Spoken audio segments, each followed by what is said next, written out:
नमस्ते बच्चों। पिछली कक्षा में मैंने आप लोगों को बीर बहूटी नामक कहानी पढ़ाई थी। आज मैं आप लोगों को हताशा से एक व्यक्ति बैठ गया था नामक एक एक कविता पर आधारित टिप्पणी പഠിപ്പിക്കാവുगी। കഴിഞ്ഞ ക്ലാസ്സിൽ നമ്മൾ ബീർ ബഹൂട്ടി എന്നുള്ള കഥയാണ് പഠിച്ചത്. ഇന്ന് നമ്മൾ പഠിക്കാൻ പോകുന്നത് ഹതാശ സെ എക് വ്യക്തി ബൈഠ് ഗയാ ഥ എന്നുള്ള കവിതയെ ആസ്പദമാക്കി എഴുതിയ ഒരു നോട്ട്, ഒരു കുറിപ്പാണ്. നമ്മൾ ഒരുപാട് കഥകൾ വായിക്കുന്നു, കവിതകൾ വായിക്കുന്നു, ഇതിനെക്കുറിച്ചൊക്കെ ആസ്വാദന കുറിപ്പ് തയ്യാറാക്കാറുണ്ട്. അതുപോലെയുള്ള ഒരു കുറിപ്പാണ്, ആസ്വാദന കുറിപ്പ് അല്ലെങ്കിൽ ആസ്വാദനപരമായ ഒരു ലേഖാണ് ഇവിടെ നമുക്ക് പഠിക്കുവാൻ നൽകിയിട്ടുള്ളത്. टिप्पणी तो हताशा से एक व्यक्ति बैठ गया था नामक कविता पर आधारित टिप्पणी है। ये हताशा से एक व्यक्ति बैठ गया था कविता जो है विनोद कुमार शुक्ल द्वारा रची गई कविता है और इस पर टिप्पणी लिखने वाले कौन है? नरेश सक्सेना जी हैं। तो विनोद कुमार शुक्ल की कविता को पढ़कर नरेश सक्सेना जी ने उस पर टिप्पणी लिखी है। उस टिप्पणी आपके सामने प्रस्तुत है पढ़ने के लिए। तो टिप्पणी में किन किन बातों पर ध्यान देना चाहिए, इस पर विचार करना आवश्यक है. നമ്മൾ കഥയോ കവിതയോ ഒക്കെ വായിച്ചിട്ട് ആസ്വാദനക്കുറിപ്പൊക്കെ തയ്യാറാക്കാറുണ്ട്. അതുപോലെ ഇവിടെ വിനോദ് കുമാർ ശുക്ല എഴുതിയ കവിത ഹതാശ സെ ഏക് വ്യക്തി ബൈഠ് ഗയാ ഥ, ഈ കവിത വായിച്ചിട്ട് നരേഷ് സക്സേന ഈ കവിതയെ അടിസ്ഥാനപ്പെടുത്തി ഒരു കുറിപ്പ് തയ്യാറാക്കിയിരിക്കുകയാണ്. അതിൽ ആ കവിതയുടെ എല്ലാ വിശേഷതകളും ഉണ്ടായിരിക്കും. ആ കവിതയുടെ ഉദ്ദേശ് ക്യാ ഹൈ, उसकी खूबियां क्या है, ये किस लिए लिखा हुआ है, ये सभी बातें जो हैं इस टिप्पणी के माध्यम से हमारे सामने प्रस्तुत हो जाते हैं. അപ്പൊ ഈ ടിപ്പണി വായിക്കുമ്പോൾ തന്നെ അല്ലെങ്കിൽ ഈ കുറിപ്പ് വായിക്കുമ്പോൾ തന്നെ ആ കവിത എന്തിനാണ് എഴുതിയത്, അതിലെ ആശയം എന്താണ്, അല്ലെങ്കിൽ ആ കവിത നമ്മൾക്ക് പകർന്നു നൽകുന്ന മൊറാലിറ്റി എന്താണ്, വാല്യൂസ് എന്താണ് എന്നൊക്കെയുള്ള കാര്യങ്ങൾ നമുക്ക് സ്പഷ്ടമായി മനസ്സിലാക്കുവാൻ സാധിക്കും. आइए देखेंगे हताशा से एक व्यक्ति बैठ गया था. ये कविता लिखने वाले जो कवि हैं, कौन है वो कवि? विनोद कुमार शुक्ल. उनके बारे में जानना जरूरी है. तो देखिए विनोद कुमार शुक्ल, उनका जन्म 1 जनवरी 1937 में मध्य प्रदेश में हुआ था. അദ്ദേഹം ജനിച്ചത് 1937 മധ്യപ്രദേശിലാണ്. ജനുവരി 1, 1937 മധ്യപ്രദേശിലാണ് അദ്ദേഹം ജനിച്ചത്. आप समकालीन हिंदी साहित्य क्षेत्र में कवि और कथाकार के रूप में विख्यात है. അദ്ദേഹം സമകാലിക ഹിന്ദി സാഹിത്യത്തിൽ കവിയായും കഥാകൃത്തായുമാണ് അറിയപ്പെടുന്നത്. सब कुछ होना बचा रहेगा, वो आदमी चला गया, नया गरम कोट पहनकर विचार की तरह, लगभग जय हिंद आदि आपके കാവ്യ സംഗ്രഹം. അദ്ദേഹത്തിന്റെ പോയിട്രി കളക്ഷന്റെ പേരുകളാണ്. എന്തൊക്കെയാണ് അദ്ദേഹത്തിന്റെ പോയിട്രി കളക്ഷൻ? കവിതാ സങ്കലൻ, കാവ്യ സമാഹാരങ്ങൾ ഏതൊക്കെയാണ്? होना बचा रहेगा, वो आदमी चला गया, नया गरम कोट पहनकर विचार की तरह, लगभग जय हिंद, खिलेगा तो देखेंगे तथा दीवार में एक खिड़की रहती थी, दोनों आपके उपन्यास है. അദ്ദേഹം ഒരു നോവലിസ്റ്റ് കൂടിയാണ്. അദ്ദേഹത്തിന്റെ നോവലുകളുടെ പേരെന്തൊക്കെയാണ്? खिलेगा तो देखेंगे तथा दीवार में एक खिड़की रहती थी, मध्य प्रदेश शिखर सम्मान, मैथिली शरण गुप्त राष्ट्रीय सम्मान आदि से आप सम्मानित हुए. അദ്ദേഹത്തിന് ലഭിച്ചിട്ടുള്ള പുരസ്കാരങ്ങളാണ്. ഏതൊക്കെ പുരസ്കാരങ്ങളാണ്? मैथिली शरण गुप्त राष्ट्रीय सम्मान, മധ്യപ്രദേശ് ശിഖർ സമ്മാൻ. അപ്പൊ നമുക്ക് ഇതിൽ നിന്ന് മനസ്സിലായ അദ്ദേഹം ഒരു കവിയാണ്, ഒരു നോവലിസ്റ്റ് ആണ്. അദ്ദേഹത്തിന്റെ അദ്ദേഹത്തിന്റെ പോയട്രി കളക്ഷൻസ് ഏതൊക്കെ, നോവലിന്റെ പേരുകൾ ഏതൊക്കെ, ഇത് ഇത്രയുമാണ് നമ്മൾ പഠിച്ചത്. वो तो समकालीन साहित्य क्षेत्र में कवि और कथाकार के रूप में विख्यात साहित्यकार है. तो आगे देखिए उनकी कविता. हताशा से एक व्यक्ति बैठ गया था. तो कविता इस प्रकार है, सुनिए. हताशा से एक व्यक्ति बैठ गया था, व्यक्ति को मैं नहीं जानता था. हताशा से एक व्यक्ति बैठ गया था, व्यक्ति को मैं नहीं जानता था, हताशा को जानता था, इसलिए मैं उस व्यक्ति के पास गया। हताशा को जानता था, इसलिए मैं उस व्यक्ति के पास गया। मैंने हाथ बढ़ाया, मेरा हाथ पकड़कर वो खड़ा हुआ। मुझे वह नहीं जानता था, मेरे हाथ बढ़ाने को जानता था। हम दोनों साथ चले, दोनों एक दूसरे को नहीं जानते थे, साथ चलने को जानते थे। दोनों एक दूसरे को नहीं जानते थे, साथ चलने को जानते थे। तो देखिए, हताशा से एक व्यक्ति बैठ गया था। कवि बोल रहा है, കവി हमसे बता रहा है, कवि നമ്മളോട് പറയുകയാണ്, हताशा से एक व्यक्ति बैठ गया था। कवि देख रहा है कि वहां पर एक व्यक्ति बैठ गया है। किस प्रकार बैठ गया है? हताशा से बैठ गया है। हताशा का मतलब है निराശ। കവി കാണുകയാണ്, അതാ അവിടെ ഒരാൾ ഇരിക്കുന്നു. എങ്ങനെ ഇരിക്കുന്നു? നിരാശയുള്ള ഒരു വ്യക്തി അതാ അവിടെ നിരാശ കാരണം ഇരിക്കുകയാണ്. व्यक्ति को मैं नहीं जानता था, वो व्यक्ति कौन है, क्या है, कहां से आया है, वो मैं नहीं जानता था. ആ വ്യക്തി ആരാണെന്ന് എനിക്ക് അറിയില്ല. हताशा को जानता था, फिर मुझे क्या पता है, हताशा को जानता था, निराश എന്താണെന്ന് എനിക്ക് അറിയാം.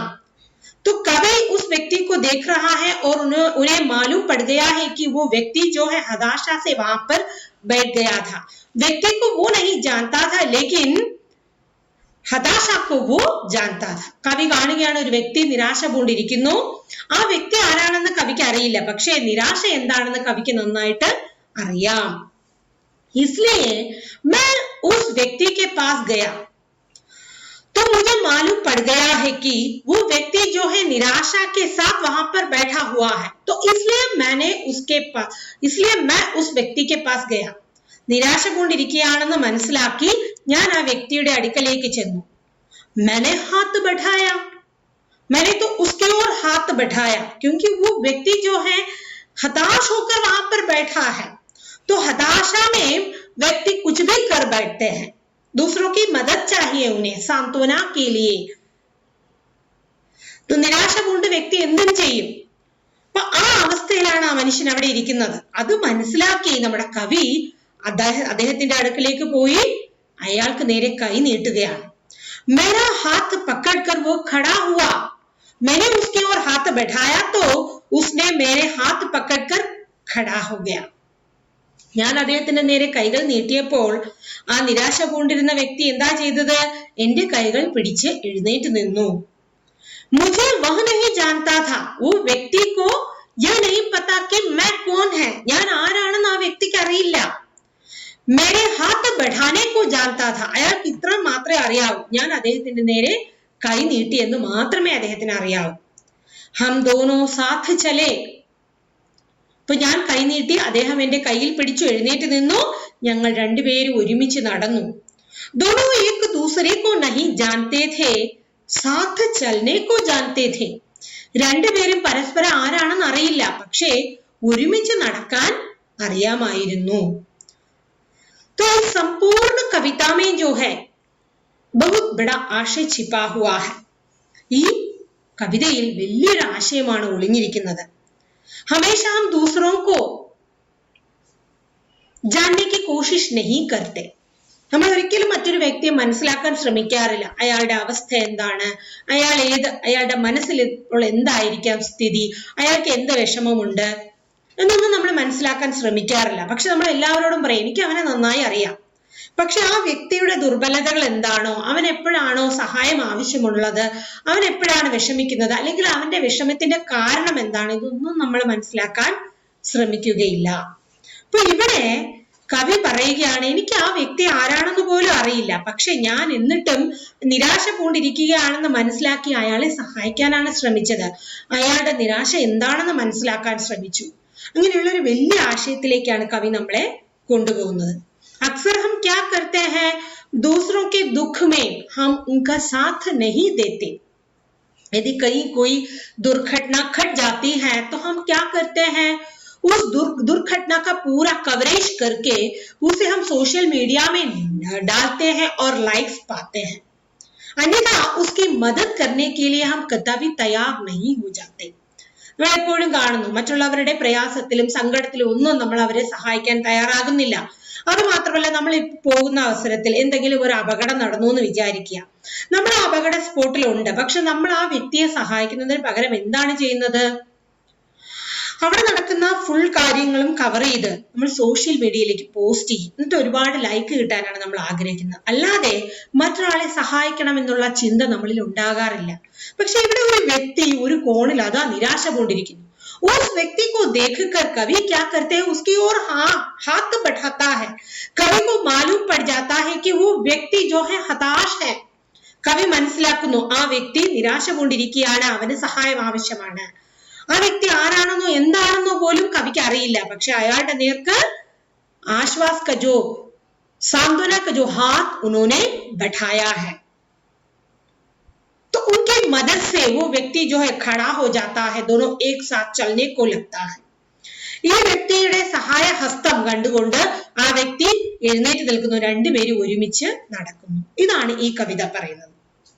ഈ കവിതയെ കുറിച്ചുള്ള ടിപ്പണിയാണ് നരേഷ് സക്സേന എഴുതിയിട്ടുള്ളത്. അപ്പൊ ഇനി നരേഷ് സക്സേന ആരാണെന്ന് നോക്കാം. नरेश सक्सेना, उनका जन्म तो 16 जनवरी 1931 में मध्य प्रदेश के ग्वालियर में हुआ था. नरेश सक्सेना समकालीन हिंदी साहित्य क्षेत्र के विलक्षण कवि हैं. संप्रति कविताओं के अतिरिक्त नाटक, फिल्म, संपादन के क्षेत्र में भी आप सक्रियता से महत्वपूर्ण कार्य करते रहते हैं. समुद्र पर हो रही है बारिश कविता संग्रह, आत्मी का आ नाटक आदि आपकी प्रमुख रचनाएं हैं.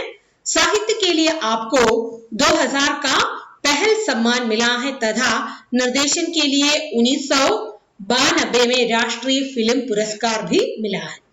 ഇപ്പൊ നരേഷ് സക്സേന 1931 ജനുവരി 16 മധ്യപ്രദേശിലെ ഗ്വാളിയറിലാണ് ജനിച്ചത്. അദ്ദേഹം സമകാലിക ഹിന്ദി സാഹിത്യത്തിലെ ഏറ്റവും പ്രസിദ്ധനായ ഒരു കവിയാണ്, വ്യത്യസ്തനായ ഒരു കവിയാണ്. അദ്ദേഹം കവിത കൂടാതെ നാടകം, സിനിമ, പിന്നെ സമ്പാദൻ എന്ന് പറഞ്ഞാൽ എഡിറ്ററൊക്കെ ആയിട്ട് പ്രവർത്തിച്ചിട്ടുണ്ട്. സമുദ്ര പർ ഹോ രഹി ഹെ ബാരിഷ്, അദ്ദേഹത്തിന്റെ പോയിട്രി കളക്ഷന്റെ പേരാണ് സമുദ്ര പർ ഹോ രഹി ഹെ ബാരിഷ്. അദ്ദേഹത്തിന്റെ നാടകത്തിന്റെ പേരാണ് ആത്മീ കാ ആ. അദ്ദേഹത്തിന് പുരസ്കാരം ലഭിച്ചിട്ടുണ്ട്.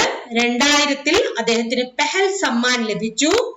ഡയറക്ഷന് വേണ്ടിയിട്ട് അദ്ദേഹത്തിന് 1992 രാഷ്ട്രീയ ഫിലിം പുരസ്കാർ ഭി പ്രാപ്ത് ഹുവ. നാഷണൽ ഫിലിം അവാർഡും അദ്ദേഹത്തിന് 1992 ലഭിച്ചു. ഇനി നമുക്ക് നോക്കാം നരേഷ് സക്സേന എങ്ങനെയാണ് ഹതാഷ് സെ എക് വ്യക്തി ബൈഠ് ഗയാ ഥ എന്നുള്ള കവിതയെ കുറിച്ച് എഴുതിയ കുറിപ്പ്. എന്താണ് ആ ടിപ്പണിയിൽ പറഞ്ഞിരിക്കുന്നത് എന്ന് നമുക്ക് നോക്കാം.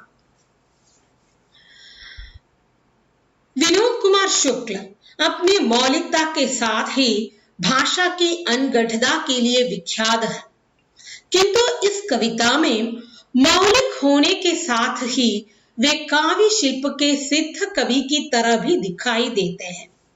तो विनोद कुमार शुक्ल മൗലികമായ അദ്ദേഹത്തിന്റെ തനതായ ശൈലിയിലുള്ള ഭാഷയിൽ പ്രാവീണ്യം നേടിയ വ്യക്തിയാണ്. അതുപോലെ തന്നെ കവിത ആയിക്കോട്ടെ അദ്ദേഹത്തിന്റെ മൗലികമായ രചനയാണ്. മറ്റാരെയും കോപ്പി അടിക്കുകയോ അല്ലെങ്കിൽ അങ്ങനെയുള്ള കിസി ഭി പ്രകാർ കി നക്കൽ വോ നഹി കർത്തെ, മറ്റു തരത്തിലുള്ള കോപ്പിയടിയൊന്നും അദ്ദേഹം നടത്താറില്ല. അദ്ദേഹത്തിന്റെ സ്വതന്ത്രമായ ചിന്തകളാണ് കവിതയിൽ വരുന്നത്. കാവ്യ ശില്പ കെ സിദ്ധ കവി കി तरह भी दिखाई देते हैं. കവിത കെ जो शिल्प है, ശില്പം എന്ന് പറയുന്നത് ഭാഷയുടെ പ്രയോഗമാകാം, ബിംബങ്ങളാകാം, പ്രതീകങ്ങളാകാം, ശബ്ദവും ക ചയനാകാം. ബിംബങ്ങൾ, പ്രതീകങ്ങൾ, സിംബൽസ്, അതിലുപയോഗിച്ചിരിക്കുന്ന ഭാഷാ പ്രയോഗങ്ങൾ, അവതരിപ്പിച്ചിരിക്കുന്ന രീതി, ഇവയെല്ലാം അദ്ദേഹം മിടുക്കനായ ഒരു കവിയാണ് എന്നാണ് ആദ്യ ഭാഗത്തിൽ വിനോദ് കുമാർ ശുക്ലിനെ കുറിച്ച് നരേഷ് സക്സേന പറയുന്നത്. മൗലികമായ നൂതനമായ ചിന്തകളുള്ള, നൂതനമായ ഭാഷാ ശൈലി ഉപയോഗിക്കുന്ന, ശില്പപക്ഷത്തിൽ കവിതയുടെ ശില്പത്തിൽ വളരെയധികം പ്രാവീണ്യമുള്ള വ്യക്തിയാണ് വിനോദ് കുമാർ ശുക്ല. അങ്ങനെയുള്ള ഒരു കവിയാണെന്ന് പറയുന്നു. कविता के अर्थ इतने सहज और साफ है कि उन्हें व्याख्या की दरकार नहीं है। तो ये कविता पढ़ते ही हमें अर्थ जल्दी ही समझ में आ जाती है। ദുരൂഹ കവിത नहीं है. ഈ കവിത വായിക്കുമ്പോൾ തന്നെ ആ കവിതയുടെ അർത്ഥം വളരെ ക്ലിയർ ആയിട്ട് നമുക്ക് പെട്ടെന്ന് മനസ്സിലാവും.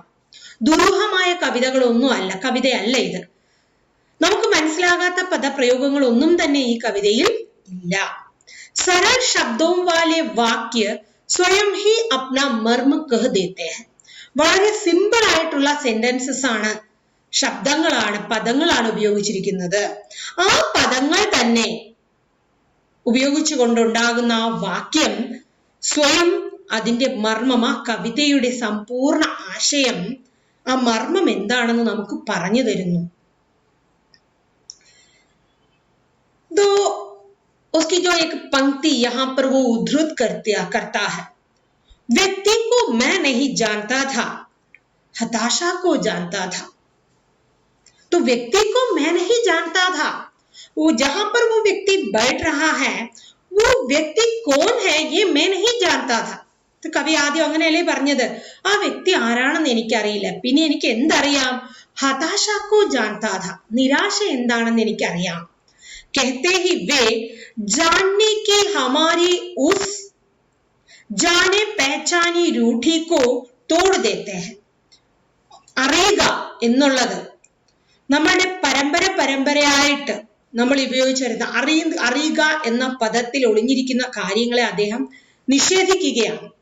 ഒരു വ്യക്തിയെ അറിയുക എന്ന് പറയുന്നത് വ്യക്തിക്ക് നാം, പത്തെ, ഉംർ, ഓഹദെ യാ ജാതി സെ ജാൻനെ കോ ജോഡ്തി ഹെ. ഒരു വ്യക്തിയെ അറിയുക എന്ന് പറഞ്ഞാൽ ആ വ്യക്തിയുടെ പേര്, അവൻ എവിടെ താമസിക്കുന്നു, അയാളുടെ വയസ്സ് എത്ര, അയാളുടെ ജീവിത അടിസ്ഥാനം എങ്ങനെയാണ്, അയാളുടെ ജാതി ഏതാണ്, ഇങ്ങനെയാണ് നമ്മൾ ഒരു വ്യക്തിയെ മനസ്സിലാക്കി വെക്കുന്നത്. तो व्यक्ति को मैं नहीं जानता था, हताशा को जानता था. कहते ही वे जानने की हमारी उस जानी पहचानी रूढ़ी को तोड़ देती है जो व्यक्ति के नाम, पते, उम्र, ओहदे या जाति से जानने को जोड़ती है. നമ്മളൊരു മനുഷ്യരെ അവന്റെ പേര്, സ്ഥലം, അവന്റെ വയസ്സ്, അവന്റെ ജീവിത രീതി അല്ലെങ്കിൽ അവന്റെ മതം, ഇതിലൂടെയൊക്കെയാണ് അറിയുവാൻ ശ്രമിക്കുന്നത്. അങ്ങനെ നമ്മൾ പരമ്പരയായിട്ട് സ്വീകരിച്ചു വരുന്ന ആ നമ്മുടെ ചിന്തയെ തന്നെ ഇവിടെ തച്ചുടയ്ക്കുകയാണ് കവി ചെയ്യുന്നത്. यदि हम किसी व्यक्ति को उसकी हताशा, निराशा, असहायता या उसके संकट से नहीं जानते तो हम कुछ नहीं जानते. നമ്മൾ ആ വ്യക്തിയുടെ പേര്, ഊര്, സ്ഥലം, അയാളുടെ വയസ്സ്, അയാളുടെ ജാതി ഇത് അറിഞ്ഞിട്ടൊന്നും യാതൊരു കാര്യവുമില്ല. ആ വ്യക്തിയുടെ നിരാശ എന്താണ്, അയാളുടെ പ്രോബ്ലം എന്താണ്, അയാളുടെ നിസ്സഹായ അവസ്ഥയ്ക്ക് കാരണം എന്താണ്, അയാൾക്ക് എന്തിനാണ് സഹായം വേണ്ടത്, അയാളുടെ ജീവിതത്തിലെ പ്രശ്നങ്ങൾ എന്തൊക്കെയാണ്, ഇത് നമ്മൾ മനസ്സിലാക്കാതെ അയാളുടെ പേരും വയസ്സും ജാതിയും മനസ്സിലാക്കിയത് കൊണ്ട് യാതൊരു പ്രയോജനവും ഇല്ല എന്നാണ് കവി പറയുന്നത്. किसी व्यक्ति को जानना चाहिए तो हमें उसकी हताशा, निराशा, असहायता, संकट ये सब जानना चाहिए. उनका सुख दुख सब कुछ जानना चाहिए, ना कि उनके उम्र, नाम, पता, ओहदा और जाति से कोई काम नहीं चलेगा. सड़क पर घायल पड़े अपरिचित व्यक्ति को देखकर क्या हम कह सकते हैं कि उसे हम नहीं जानते? വഴിയിൽ ഒരു വ്യക്തി മുറിവേറ്റ് കിടക്കുന്നു, അത് അപരിചിതനാണ് നമ്മളെ സംബന്ധിച്ചിടത്തോളം. അയാളെ കണ്ടിട്ട് നമുക്ക് പറയാൻ കഴിയുമോ, ഇയാളെ ഞങ്ങൾക്ക് അറിയില്ല എന്ന്, എനിക്കറിയില്ല എന്ന് പറയാൻ പറ്റുമോ എന്ന് കവി നമ്മളോട് ചോദിക്കുകയാണ്.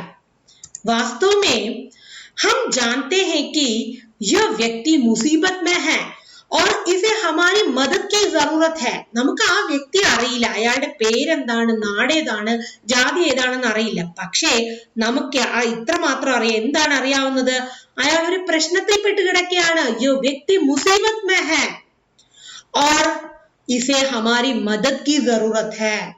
നമ്മുടെ സഹായമാണ് ഇപ്പോൾ അവന് ആവശ്യമെന്ന് നമുക്കറിയാം. നമുക്കെല്ലാം അറിയാമെന്നാണ് കവി പറയുന്നത്. एक व्यक्ति यदि घायल होकर सड़क पर पड़े रहते हैं तो हमें यह नहीं कहना चाहिए कि मैं उस व्यक्ति को नहीं जानते. हमें यह पता है कि वो व्यक्ति जो है मुसीबत में है, उसे हमारी मदद की जरूरत है. ആ വ്യക്തിയുടെ പേരോ ഊരോ ഒന്നും നമുക്ക് അറിയില്ലെങ്കിലും നമുക്ക് ഇതറിയാം. എന്തറിയാം? ആ വ്യക്തിക്ക് ഇപ്പോ വ്യക്തി ഇപ്പോ ഒരു പ്രശ്നത്തിലാണ്, അയാൾക്ക് ഇപ്പം വേണ്ടത് സഹായമാണ്, നമ്മുടെ സഹായമാണ് എന്ന് നമ്മൾക്കറിയാം. यह कविता मनुष्य को मनुष्य की तरह जानने की याद दिलाती है. ഈ കവിത മനുഷ്യനെ മനുഷ്യന്റേതായ രീതിയിൽ മനസ്സിലാക്കാൻ ശ്രമിക്കണം എന്ന് നമ്മളെ ഓർമ്മപ്പെടുത്തുകയാണ്. അല്ലാതെ മനുഷ്യനെ അവന്റെ പേരിലൂടെയോ ഊരിലൂടെയോ ജാതിയിലൂടെയോ അല്ല നമ്മൾ മനസ്സിലാക്കേണ്ടത്. ആ മനുഷ്യന്റെ പ്രശ്നങ്ങളാണ് നമ്മൾ മനസ്സിലാക്കി അതിനനുസരിച്ച് നമ്മൾ പ്രവർത്തിക്കുകയാണ് വേണ്ടത് എന്ന് കവി ഇവിടെ നമ്മളെ പഠിപ്പിക്കുകയാണ്. कविता लगातार नहीं जानने और जानने का बयान करती जाती है. शिल्प की इस बारीक कारीगरी को देखें. तो കവിത മുഴുവനും നമ്മൾ ഒരാളെ മനസ്സിലാക്കുക, മനസ്സിലാക്കാതിരിക്കുക, ഇതിനെ കുറിച്ചാണ് പറയുന്നത്. കവിതയുടെ ശില്പം തന്നെ ആ രീതിയിലാണ് അദ്ദേഹം പണിഞ്ഞിരിക്കുന്നത്. ആ കവിതയുടെ ആ രൂപം തന്നെ അറിയുക അറിയില്ല എന്നുള്ള രീതിയിലേക്കാണ് നിർമ്മിച്ചു വെച്ചിരിക്കുന്നത് കവി. वो मुझे नहीं जानता था, हाथ बढ़ाने को जानता था. ആ വ്യക്തി ആരാണെന്ന് എനിക്ക് അറിയില്ല, അയാൾക്ക് എന്നെ അറിയില്ല, പക്ഷേ ഞാൻ അയാൾക്ക് നേരെ കൈ നീട്ടി എന്ന് അയാൾക്ക് മനസ്സിലായി. हम एक दूसरे को नहीं जानते थे, साथ साथ चलना जानते थे. ഞങ്ങൾക്ക് പരസ്പരം അറിയില്ല, പക്ഷെ ഒരുമിച്ച് നടക്കാൻ അറിയാം. ഈ വരികൾ നിങ്ങൾ നോക്കൂ, അവിടെയാണ് ആ ശില്പത്തിന്റെ സൗന്ദര്യം നമുക്ക് മനസ്സിലാക്കാൻ സാധിക്കുന്നത്. कविता में किसी लोकगीत के स्थाई की तरह बार बार लौटता है. ഈ കവിത ഒരു ലോകഗീത്, നാടൻ പാട്ട് പോലെയാണ് നമ്മൾക്ക് തോന്നുന്നത്. गद्य में लिखी हुई किसी कविता में लिरिकल या गीतात्मकता का बोध इस खूबी के साथ हिंदी की किस कविता में आया है याद नहीं आ रहा. ഓരോ വരികളിലും ആ സംഗീതാത്മകത, ആ താളം, ആ ലയം, ഇതൊന്നും ഹിന്ദിയിലെ മറ്റൊരു കവിതയിൽ ഉണ്ടായിട്ടുണ്ടോ എന്ന് എനിക്ക് ഓർമ്മയില്ല. നോക്കൂ, हताशा से एक व्यक्ति बैठ गया था, व्यक्ति को मैं नहीं जानता था, हताशा को जानता था. जानता था इस प्रकार एक ही शब्द का जो बारी बारी से आवर्तन हुआ था. मेरे हाथ बढ़ाने को जानता था, मुझे वो नहीं जानता था. हम दोनों साथ चले, दोनों एक दूसरे को नहीं जानते थे, साथ चलने को जानते थे. ഇങ്ങനെയുള്ള ആ ലൈൻസും ആ ഗീതാത്മകത, ഒരു കവിത, ഒരു പാട്ട് പോലെ പാടാനുള്ള താളബോധമൊക്കെ മറ്റൊരു കവിതയിലും കണ്ടിട്ടില്ല എന്ന് ഇദ്ദേഹം പറയുകയാണ്. जैसे किसी गजल में आखिरी शेर के आखिरी शब्द श्रोताओं की जुबान पर आप से आप आ जाते हैं, वैसे ही इस कविता के अंतिम शब्द यानी साथ साथ चलना के बाद यदि कविता पाठ रोक दिया जाए तो सुनने वाले खुद वाक्य पूरा कर देंगे और कहेंगे जानते थे. ഏതെങ്കിലും ഒരു ഗസൽ നമ്മൾ കേട്ടുകൊണ്ടിരിക്കുകയാണ്, അതിന്റെ അവസാനത്തെ വരിയിലെ അവസാനത്തെ ശബ്ദം കേൾവിക്കാരന്റെ നാവിൽ ഇങ്ങനെ കളിയാടി. അതുപോലെ ഈ കവിതയിലെ അവസാനത്തെ പദം ഏതാണ്? സാത്ത് സാത്ത് ചൽന. അതിനുശേഷം കവിത നിർത്തുന്നിടത്ത് എന്താണ്? സാത്ത് സാത്ത് ചൽനേക്കോ ജാൻതേ ഥേ. അത് നമ്മളും ആ വാക്യം വീണ്ടും പറയുവാൻ ആഗ്രഹിക്കും. കവിത പാഠ് രോക് ദിയേ ജായേ തോ സുന്നേ വാലെ ഖുദ് വാക്യ പൂരാ കർ ദേംഗേ. ഇപ്പൊ സാത്ത് സാത്ത് ചൽന, അവിടെ ഈ കവിത നിർത്തുകയാണെങ്കിൽ കേൾക്കുന്ന ആൾ അല്ലെങ്കിൽ വായനക്കാരൻ അവിടെ തീർച്ചയായിട്ടും പൂരിപ്പിക്കും. ജാൻതേ ഥേ എന്നുള്ള പദം കൊണ്ട് ആ കവിത പൂർണ്ണമാക്കും എന്നാണ് ഇവിടെ ഇദ്ദേഹം പറഞ്ഞു തരുന്നത്. यह कविता जानना शब्द के रूढ़िग्रस्त अर्थ को पूरी तरह से बदल देती है. इस कविता की पहली दो पंक्तियों में ही कवि अपनी पूरी बात कह देता है. ഈ കവിത അറിയുക എന്നുള്ള പഴയ ചിന്താ വിചാരത്തെ, അറിയുക എന്നുള്ള പദം കൊണ്ട് നമ്മൾ എന്താണോ മുൻപ് ചിന്തിച്ചിരുന്നത് അതിനെ മാറ്റിമറിക്കുകയാണ്. അറിയുക എന്നതിനർത്ഥം ആ വ്യക്തിയുടെ പേരോ ഊരോ നാടോ അറിയുക എന്നുള്ളതല്ല, ആ വ്യക്തിയുടെ ഇപ്പോഴത്തെ അവസ്ഥ എന്താണെന്ന് മനസ്സിലാക്കുക, അവനെ അവന്റെ പ്രോബ്ലം അല്ലെങ്കിൽ അവൻ പ്രശ്നത്തിൽ അകപ്പെടുമ്പോൾ സഹായിക്കുകയാണ് വേണ്ടത് എന്ന് കവി ഇവിടെ പറയുന്നു. तो कवि हमसे यही बताना चाहते हैं, एक व्यक्ति को जानने का मतलब उसका नाम, उसके उम्र, उसकी जाति जानना नहीं है, उसकी संकट, उसकी असहायता, हताशा, निराशा सब जानने को कहते हैं। पहली दो पंक्तियों में ही कवि अपनी पूरी बात कह देता है। ആദ്യത്തെ രണ്ട് വരികളിൽ തന്നെ കവി എല്ലാം പറയുകയാണ്. हताशा से एक व्यक्ति बैठ गया था, व्यक्ति को मैं नहीं जानता था लेकिन हताशा को जानता था. ഇതാണ് ആ രണ്ട് വരികൾ. शेष पंक्तियां उसी कहे गए को और सखन और गहरा करती हैं. ഈ വരികൾക്ക് ശേഷം ബാക്കി വരുന്ന പദങ്ങളെല്ലാം വരികളെല്ലാം തന്നെ ആദ്യം പറഞ്ഞ ആ രണ്ട് വരികളെ ഒന്നുകൂടി ഊട്ടി ഉറപ്പിക്കാൻ വേണ്ടിയിട്ടാണ് സഹായിച്ചത്. तो कविता का संदेश यह है कि दो मनुष्यों के बीच मनुष्यता का एहसास यानी मानवीय संवेदना का होना जरूरी है, जानकारियां जरूरी नहीं. രണ്ട് മനുഷ്യർക്കിടയിൽ മനുഷ്യത്വം വേണം, മനുഷ്യജന്യമായ അനുഭൂതികൾ വേണം. അല്ലാതെ ആ വ്യക്തിയെ അറിയുക എന്നുള്ളതിനേക്കാൾ ഉപരി മനുഷ്യത്വം നമ്മളിൽ ഉണ്ടാകണം എന്നാണ് കവി ഇവിടെ നൽകുന്ന സന്ദേശം. किंतु यह संदेश कविता में उपदेश की तरह नहीं आता. ഈ സന്ദേശം കവിതയിൽ ഉപദേശം പോലെ അല്ല നൽകുന്നത്. इस उम्र के बच्चे जो है उपदेश सुनना पसंद नहीं करते, അല്ലേ? നിങ്ങളുടെ പ്രായത്തിലുള്ള കുട്ടികളെ ഉപദേശം നിങ്ങൾക്ക് ഇഷ്ടമില്ലാത്തതാണ്. പക്ഷെ ഈ കവിതയിൽ കവി എത്ര സരസമായിട്ടാണ് നിങ്ങളോട് ഒരു കാര്യം പറഞ്ഞു തരുന്നത്, അല്ലേ? ഉപദേശത്തിന്റെ രീതിയിലല്ല പറയുന്നത്. मनुष्यों के बीच मनुष्यता का एहसास, मानवीय संवेदनाओं का होना जरूरी है. നമ്മുടെ ജീവിതത്തിൽ നിന്ന് ഒരുപാട് വാല്യൂസ് നമ്മളിൽ നിന്ന് നഷ്ടപ്പെട്ടുകൊണ്ടിരിക്കുകയാണ്. മറ്റുള്ളവന്റെ ദുഃഖം കാണുമ്പോൾ നമ്മൾ സന്തോഷിക്കുന്നു. तो हमें जो है मनुष्यता एकदम खत्म होती जा रही है. മനുഷ്യത്വം നമ്മളിൽ ഇല്ല. आज की जो जमाना है, हम जो है इंटरनेट, लैपटॉप, फेसबुक में जुड़कर जी रहे हैं. हम इलेक्ट्रॉनिक यंत्रों के बीच में गुजर रही है. तो इसी वजह से मनुष्य कभी कभी जो है यंत्र जैसा व्यवहार करेंगे. तो यंत्र में जो है संवेदना का होना जरूरी नहीं है. നമ്മൾ യന്ത്രത്തോടാണ് ഇന്നിപ്പോ പലപ്പോഴും കൂടുതൽ ഇടപഴകുന്നത്. അതുകൊണ്ട് മനുഷ്യനും യന്ത്രത്തെ പോലെ ആയി മാറിയിരിക്കുന്നു. യന്ത്രത്തിന് ചിന്തിക്കാനോ അനുഭൂതികൾ പ്രകടിപ്പിക്കാനോ വികാരങ്ങൾ പ്രകടിപ്പിക്കാനോ കഴിയില്ല. പക്ഷേ മനുഷ്യൻ മറ്റു ജീവികളിൽ നിന്ന് വ്യത്യസ്തനാകുന്നത് അവന് ചിന്തിക്കാൻ കഴിയും എന്നുള്ളത് കൊണ്ടാണ്. മനുഷ്യർ തമ്മിൽ പരസ്പരമുള്ള ആ ഒരു ബന്ധം വികാര വിചാരങ്ങളിലാണ് അടിസ്ഥാനപ്പെടുത്തിയാണ് മുന്നോട്ട് പോകുന്നത്. മറ്റുള്ളവരുടെ വേദനയിൽ നമ്മൾ വേദനിക്കുമ്പോഴാണ് നമ്മളിൽ ആ മനുഷ്യത്വം ഉണ്ടാകുന്നത്. പക്ഷെ आज के जमाने में जो है मनुष्यत्व की चीज कहीं गायब होते जा रहे हैं, मानवीय संवेदना खत्म होती जा रही है. മനുഷ്യത്വം ഇല്ല, മാനവീയ അനുഭൂതികളില്ല, മാനവീയമായ विकार विचारങ്ങളില്ല. तो आपसे कभी यही बताना चाहिए कि आप तो अगली पीढ़ी है. अब इसलिए कवि बता रही है कि आप में मनुष्यता का होना जरूरी है, मानवीय संवेदना का होना जरूरी है. വളർന്നു വരുന്ന തലമുറയോട് കവി പറയുകയാണ്, നിങ്ങളിൽ മനുഷ്യത്വം ഉണ്ടാകേണ്ടത് ആവശ്യമാണ്. പിന്നെയോ മനുഷ്യത്വജന്യമായ വികാര വിചാരങ്ങൾ ഉണ്ടാകേണ്ടത് അനിവാര്യമാണ്. ഇതാണ് ആ കവിതയെ കുറിച്ച് നരേഷ് സക്സേന എഴുതിയ टिप्पणी. ഇനി നമുക്ക് വർക്കിലേക്ക് പോകാം. देखिए, टिप्पणी के आधार पर लिखिए. जानने के रूढ़िग्रस्त आधार, जानने के असली आधार. देखिए, रूढ़िग्रस्त എന്ന് പറഞ്ഞാൽ പരമ്പരയായിട്ട് നമ്മൾ അറിയുക എന്നുള്ളത് കൊണ്ട് ഉദ്ദേശിക്കുന്നത് नाम जानना, जाति जानना, पता जानना, उम्र जानना, ओहदा जानना. लेकिन आज यहाँ पर कवि ने जानने के जो असली आधार क्या बताया है? हताशा जानना, मुसीबत जानना, संकट जानना, असहायता जानना. तो ये आपकी समझ में जरूर आए होंगे. कविता पर टिप्पणी लिखते समय किन किन बातों पर ध्यान देना है? नरेश सक्सेना की टिप्पणी के आधार पर लिखे. കവിതയെ കുറിച്ച് ഒരു നോട്ട് തയ്യാറാക്കുമ്പോൾ, ടിപ്പണി എഴുതുമ്പോൾ എന്തെല്ലാം കാര്യങ്ങൾ ശ്രദ്ധിക്കണം?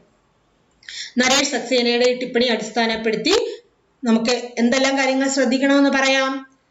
तो कविता की भाषा पर ध्यान देना चाहिए, उसकी शैली पर. കവിതയുടെ ഭാഷ, അതിന്റെ സ്റ്റൈല്, പിന്നെ അതിൽ പറഞ്ഞിരിക്കുന്ന അതിന്റെ കവിതയുടെ ഉദ്ദേശം, कविता का जो उद्देश्य, कविता हमें क्या बताना चाहती है, कविता के जो मुख्य विषय, इन सभी बातों पर ध्यान देना आवश्यक है. भाषा, उसकी जो शैली और उसके जो विषय और उसमें उसके द्वारा जो संदेश, जो मैसेज हमें देना चाहते हैं, इन सभी पर ध्यान देना चाहिए.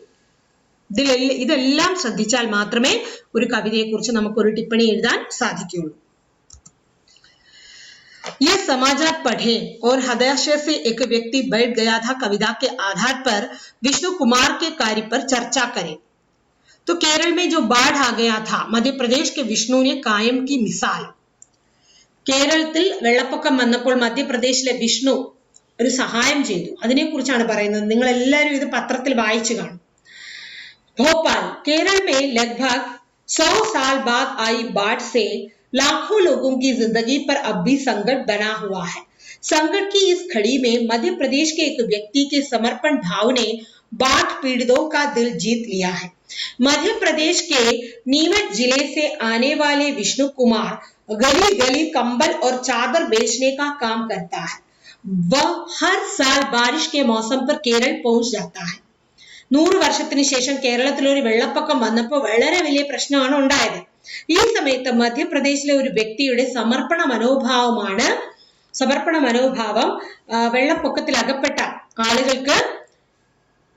ആളുകളുടെ മനസ്സ് കവർന്നു. അദ്ദേഹം മധ്യപ്രദേശിലെ നീമച്ച് ജില്ലയിലെ നിന്ന് വരുന്ന വിഷ്ണു കുമാർ ഓരോ തെരുവിലും നടന്ന് കമ്പിളിയും പുതപ്പും വിൽക്കുന്ന പണിയാണ് ചെയ്തുകൊണ്ടിരുന്നത്.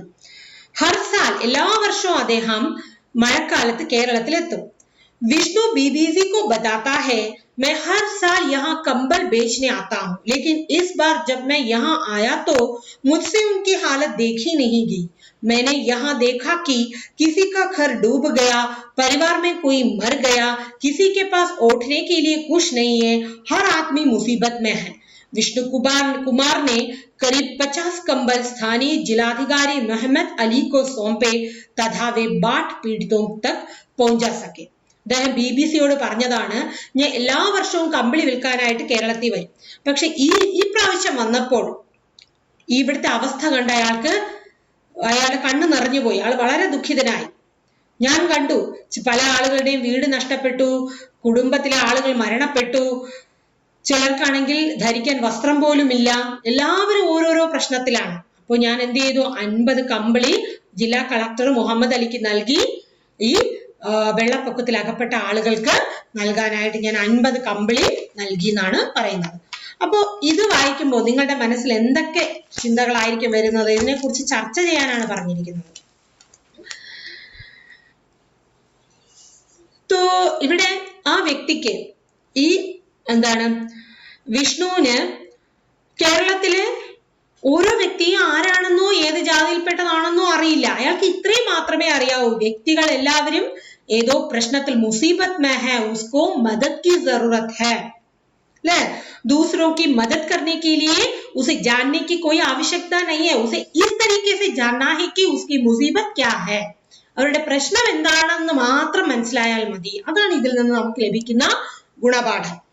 बाद में पीड़ित लोगों को वो नहीं जानते हैं, फिर भी उनकी मुसीबतें जानते हैं और उनके संकट जानते हैं.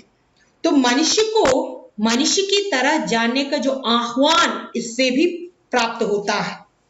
आज के जमाने में जो है मनुष्यता नामक कोई चीज है ही नहीं. മനുഷ്യത്വം എന്നുള്ള ഒരു കാര്യമേ ഇന്ന് നമ്മളിൽ നിന്ന് നഷ്ടപ്പെട്ടുകൊണ്ടിരിക്കുകയാണ്. यदि कोई घायल होकर गिर पड़े तो फोटो खींचते हैं, वीडियो लेते हैं, न जाने हम क्या क्या नहीं कर बैठते. दूसरों की मदद करना दूर की बात हो जाती है. അല്ലെ, ഫോട്ടോ എടുക്കാനായിരിക്കും നമ്മൾ വെമ്പൽ കൊള്ളുന്നത്, അല്ലാതെ മറ്റുള്ളവരെ സഹായിക്കാൻ യാതൊരു ഇൻട്രസ്റ്റും പലപ്പോഴും കാണിക്കാതെ പോകുന്നു. പക്ഷെ ഇവിടെ നോക്കൂ, മധ്യപ്രദേശിൽ നിന്ന് വന്ന വിഷ്ണു, ഉनके कोई सगे संबंधी नहीं है केरल के लोग, അദ്ദേഹത്തിന്റെ ബന്ധക്കാരൊന്നും അല്ല കേരളത്തിലെ ആളുകൾ. फिर भी उनमें जो മനുഷ്യത ബച്ചി हुई है, അദ്ദേഹത്തിലുള്ള ആ മനുഷ്യത്വം, അതിൽ നിന്ന് അദ്ദേഹത്തിന് മനസ്സിലായി ഇവരെല്ലാവരും ബുദ്ധിമുട്ടിലാണ്, അവരെ സഹായിക്കേണ്ടത് ആവശ്യമാണ്. तो इससे हमें इसी का पता मिलता है कि यदि किसी को जानना है तो इस तरीके से जानना है कि उसके नाम, उसका जो जाति, उसकी जगह, उसके उम्र, इस तरीके से नहीं जानना चाहिए. उनकी जो समस्याएं क्या है, उनके संकट क्या है, उनकी मुसीबतें क्या है, उसे जानना चाहिए. അവരുടെ പ്രശ്നങ്ങളാണ് നമ്മൾ മനസ്സിലാക്കേണ്ടത്. ആ പ്രശ്നത്തിനൊത്ത സഹായമാണ് നമ്മൾ ചെയ്യേണ്ടത്. आपके किताब में जो अंतिम पृष्ठ पर इस पाठभाग के अंतिम पृष्ठ पर यह दिया हुआ है. सोचिए यह चित्र आपसे क्या कह रहा है.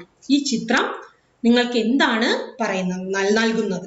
അല്ലെ, ഒരു വെള്ളപ്പൊക്കത്തിൽ അകപ്പെട്ട ഒരു കിളി, അല്ലെ, ഒരു കുരുവി, അത് രക്ഷപ്പെടാൻ ശ്രമിക്കുകയാണ്. അപ്പോഴാണ് അവിടെ ഒഴുകി വരുന്ന ഒരു ചെരുപ്പ് കണ്ടത്. അതിലേക്ക് കയറി നിന്ന് രക്ഷപ്പെടുകയാണ്.